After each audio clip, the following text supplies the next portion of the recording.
नमस्कार। आप सभी का स्वागत है हमारे यूट्यूब चैनल ग्रीन स्टार पर। मैं मनोज सर आपके सामने लेकर के आया हूँ एक न्यू वीडियो।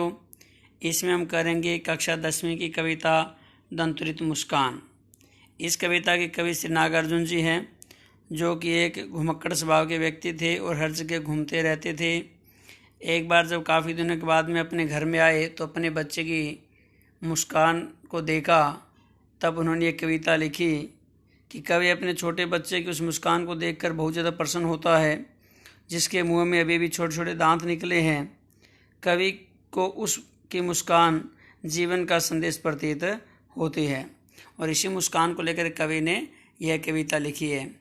तो आइए आज हम इस कविता की व्याख्या करते हैं। तो उससे पहले आप हमारे चैनल को लाइक करें, सब्सक्राइब करें, कमेंट करें, शेयर करें, और अगर आपने पहले कर लिया है तो आप हमारे इस वीडियो को पूरा देखें, जुड़े रहें इससे। तो आइए शुरू करते हैं यह दंतुरित मुस्कान कविता। तुम्हारी यह दंतुरित मुस्कान मृतक में भी डाल देगी जान। तो कवि अपने बच्चे को संबोधित करते हुए कहता है, जो छोटा सा नन्हा सा है, कि बेटा कि तुम्हारे छोटे छोटे दांतों से सजी हुई यह जो इतनी मधुर मुस्कान है, यह इतनी आकर्षक है कि यह मृतकों में भी जान डाल देने की क्षमता रखती है। कि तुम्हारी यह दंतुरित मुस्कान मृतक में भी डाल देगी जान। कि वो बच्चे की दंतुरित मुस्कान इतनी सुंदर है, इतनी आकर्षक है कि वो मृतक में भी जान डालने की क्षमता रखती है। धूली दूसर तुम्हारे ये गात, छोड़कर तालाब मेरी झोंपड़ी में खिल रही जलजात। आगे कवि कह रहा है, धूली दूसर यानी धूल से भरा हुआ, धूल मिट्टी से भरा हुआ, गात में होता है शरीर। कि तुम्हारा जो शरीर का अंग अंग धूल और मिट्टी से भरा हुआ है, सना हुआ है, तो मुझे ऐसा लगता है छोड़कर तालाब मेरी झोंपड़ी में खिल रहे जलजात। जलजात मैंने होता है कमल का फूल। तो क्या कह रहा है कवि कि जो तुम्हारी धूल मिट्टी से भरा हुआ है जो शरीर है, इसे देखकर मुझे ऐसा लगता है कि तुम तालाब को छोड़ करके मेरी निर्धन झोंपड़ी में खिलने वाले कमल के समान हो। ऐसा लगता है जैसे जो कमल का फूल है वो तालाब को छोड़ करके मेरी झोंपड़ी में खिल रहा है। यानी कवि अपने बच्चे की मधुर मुस्कान, उसका सौंदर्य देख करके उसको कल्पना करता है जैसे कि कोई गुलाब का फूल है, वो खिल करके उसकी जो तालाब में खिलता है वो उसकी घर में, आंगन में खिल गया है। इतना बच्चे का मधुर सौंदर्य है। परस पाकर तुम्हारा ही प्राण, पिघल कर जल बन गया होगा कठिन पाषाण। आगे कवि कह रहा है कि वह जो भी व्यक्ति, परस में होता है स्पर्श, छूना, तुम्हारा प्राण भी तुमको छू करके, कि कवि कह रहा है कि तुम्हारे प्राणों का स्पर्श पा करके पिघल कर जल बन गया होगा कठिन पाषाण। पाषाण मैंने होता पत्थर। कि तुम्हारा स्पर्श पा करके जो पत्थर है वह भी पिघल करके जल बन गया होगा। तो बिल्कुल आसान सी कविता है ये। कवि कह रहा है कि जो बच्चे की दंतुरित मुस्कान है वो उसमें ऐसे ही क्षमता है, इतनी क्षमता है कि इतनी आकर्षक है कि वो मरे हुए व्यक्ति में जान डाल सकती है। और धूल से भरा हुआ जो उसका शरीर बड़ा सुंदर लगता है। उसको देख कभी लगता है कि जैसे तालाब को छोड़ करके कमल का फूल उसके घर में, आंगन में खिल गया, उसकी झोंपड़ी में खिल गया है। और आगे कवि कहता है कि बच्चे को संबोधित करते हुए कि तुम्हारा स्पर्श पा करके कठिन से कठिन जो पाषाण हृदय होता है, पाषाण हृदय से भरा जो व्यक्ति हो वो भी पिघल करके जल बन जाता है। तो अगला पैराम करते हैं इसके बाद में। छू गया तुमसे कि झरने लगे शेफाली के फूल, बांस था कि बबूल।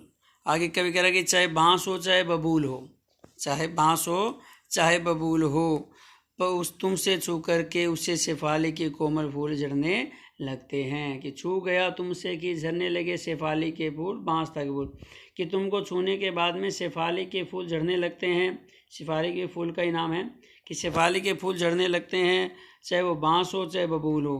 तो इस लाइन का जो सरलार्थ ऐसे होता है, ऐसा होगा कि चाहे बांस हो बबूल हो, जो भी उसको छूता है वो शेफाली का उसकी कोमल फूल उससे झड़ने लगती है। कहने की बात क्या है कि बच्चे का स्पर्श बड़ा ही मनमोहक है। चाहे उसके सामने आकर के चाहे कोई कांटा हो, बबूल हो, बांस हो, वो भी कोमल हो जाता है। अर्थात कहने का भाव कि भी कठोर से कठोर व्यक्ति भी क्यों ना हो, कितना ही कुटिला व्यक्ति क्यों ना हो, वो बच्चे के सामने फूलों जैसा हो जाता है, कोमल हो जाता है। तुम मुझे पाए नहीं पहचान देखते ही रहोगे एनिमेस। एनिमेस होता है बिना पलके गिराए, लगातार देखना। आगे कवि क्या कहता है कि क्या वह जो नन्हा बच्चा हैरानी से भर कर देख रहा है, वह बिना पलके झपकाए लगातार उसकी तरफ देखता ही रहेगा। तुम मुझे पाए नहीं पहचान देखते रहोगे एनिमेस, कि तुम लगातार मुझे बिना गिराए देख रहे हो, टकटकी लगाकर देख रहे हो, तुम मुझे पहचान नहीं पाए हो। थक गए हो आंखें लूं फिर मैं। आगे कभी कह रहा है लगातार तुम मेरी आंखों को देख रहे हो, लगातार टकटकी लगाकर मुझे देख रहे हो सकता है तुम थक गए हो, इसलिए मैं तुमसे आंखें दूर कर लेता हूँ, फेर लेता हूँ। क्या हुआ यदि हो सके परिचित न पहली बार। आगे कभी कह रहा है कि ये बात ठीक है कि तुम मुझसे पहली बार परिचित नहीं हो पाए हो, इसलिए मुझे लगातार देख रहे हो, हम दोनों का परिचय नहीं हुआ है, मैं काफ़ी दिनों से तुमसे दूर रहा हूँ, इसे तुम मुझे पहचान नहीं रहे हो। यदि तुम्हारी माँ न माध्यम बनी होती आज, मैं न सकता देख मैं न पाता जान। आगे कभी कह रहा है कि हे सुंदर दांते वाले मेरे बच्चे, यदि तुम्हारी माँ तुम्हारे और मेरे बीच में माध्यम न बनी होती तो मैं कभी तुम्हें और तुम्हारी मुस्कान को न देख पाता। यदि तुम्हारी माँ न माध्यम बनी होती आज, मैं न सकता देख न पाता जान तुम्हारी यह दंतुरित मुस्कान। कि जो अपने बेटे को संबोधित करते हुए कभी कहता है कि जो तुम्हारी दंतुरित मुस्कान है, मैं इसको देख नहीं पाता, इसको जान नहीं पाता अगर तुम्हारी माँ इसके बीच में माध्यम न बनी होती। धन्य तुम माँ भी तुम्हारी धन्य, चीर परवासी मैं इतर महन्य। आगे कह रहा है कि कवि अपने बेटे को कि तुम धन्य हो और तुम्हारी माँ भी धन्य है, मैं तुम दोनों का आभारी हूँ। मैं तो लंबे समय से बाहर था, इसलिए मैं तो तुम्हारे लिए कोई दूसरा या पराया हूँ।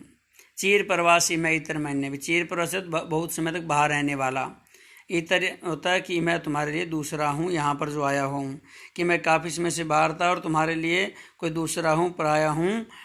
इस अतिथि से प्रिय तुम्हारा क्या रहा संपर्क। आगे कभी कह रहे कि मेरे प्यारे बच्चे, मैं तो तुम्हारे लिए मेहमान हूँ। अतिथि मैंने होता है मेहमान, कि मैं तो तुम्हारे लिए मेहमान की तरह हूँ, इसलिए मैं तुम्हारा मेरे साथ में कोई संबंध नहीं रहा है, तुम्हारे लिए मैं अनजाना सा हूँ। उंगलियाँ माँ की कराती रही मधुपरक। आगे कभी कह रहा है कि मेरी अनुपस्थिति में जब मैं यहाँ नहीं था तो माँ का जो प्रेम था, माँ की जो आत्मीयता पूर्वक तुम्हारा पालन पोषण करती रही है। तो मधुपरक का यहाँ कई अर्थ हो जाते हैं। मधुपरक मैंने पंचामृत भी होता है। मधुपरक मैंने हम ये भी कह सकते हैं कि बच्चों को मिठास या बच्चों को ममता देने वाली माँ का जो मिठास है, प्यार है, वो भी यहाँ पर इसका अर्थ हो सकता है। तो हम ये कहते हैं कि इसलिए इसका ये अर्थ लेते हैं कि तुम्हारी माँ ही, कवि कह रहा है कि तुम्हारी माँ ही मेरी अनुपस्थिति में तुम्हारा पालन पोषण करती रही, अपनी ममता तुम पर लुटाती रही है, तुम्हें प्यार प्रदान करती रही है। देखते हो तुम इधर कनखी मार और होती है जबकि आंखें चार। आगे कवि कह रहा है कि तुम मुझे देख करके हैरान से हो और तुम मुझे कनखियों से देख रहे हो। कनखिया होता है तिरछी नज़र से देखना, आड़े टेढ़े नज़र से देखना, कि जो कोई नया व्यक्ति होता है तो बच्चा उसको कनखियों से तिरछी नज़रों से देखता है। कि मैं हैरान हूँ और तुम मेरी कनखियों से देख रहे हो, होती है जब आंखें चार, जब कभी तुम्हारी और मेरी दृष्टि मिल जाती है। आंखें चार में क्या है, कवि की और उसके बच्चे की आंखों का आपस में मिल जाना। कि कवि कह रहा है कि अचानक जब तुम्हारी और मेरी दृष्टि मिल जाती है तो मैं तुम्हारे मुंह में चमकते हुए सुंदर दांतों, अगले लाइन साथ आंखें चार होती है, तब तुम्हारी दंतुरित मुस्कान मुझे लगती है बड़ी छविमान। कि जब हमारी आंखें मिल जाती है आपस में तो तुम्हारे जो सुंदर दांतों से युक्त ये मधुर मुस्कान है, बड़ी ही छविमान, यानी बड़ी ही मनोहर, बड़ी ही सुंदर, बड़ी ही आकर्षक लगती है। छविमान का यहाँ अर्थ सुंदर, कि जब मैं तुमको देखता हूँ तो तुम्हारी जो सुंदर मुस्कान है, दंतुरित मुस्कान बड़ी मुझको अच्छी लगती है। तो ये तो कविता का सरलार्थ। इसमें अतुकान छंद है, अनुप्रास अलंकार है, इसके अलावा तत्सम तत्सम शब्दावली का भी सुनित प्रयोग किया गया है, खड़ी बोली है, और कवि ने इसमें अपने बच्चे की मधुर मुस्कान का वर्णन किया है। और कवि कह रहा है कि किस प्रकार उसका बच्चा उसको पहचान नहीं पा रहा, वो दूर रह रहा था। तो प्रश्नात्मक शैली भी है, प्रश्न पूछे जाए साथ में, प्रसाद गुण है, वात्सल्य रस विद्यमान है साथ में। तो ये थी हमारी कविता यह दंतुरित मुस्कान। बड़ी आसान सी कविता है, जैसी है वैसी आपको लिखनी होती है। और इस वीडियो में आपके लिए आज इतना ही। हमारे चैनल के साथ बने रहें और जुड़े रहें और नई नई कविताएं जो 10th क्लास की हो, चाहे 9th क्लास की हो, चाहे +1 की हो, चाहे +2 की हो, यानी सभी 9 से लेकर +2 तक की एक बार कविताएं हमेशा आपके इस चैनल पर डाल रहे हैं। तो आप हमारे साथ जुड़े रहें। धन्यवाद। नमस्कार।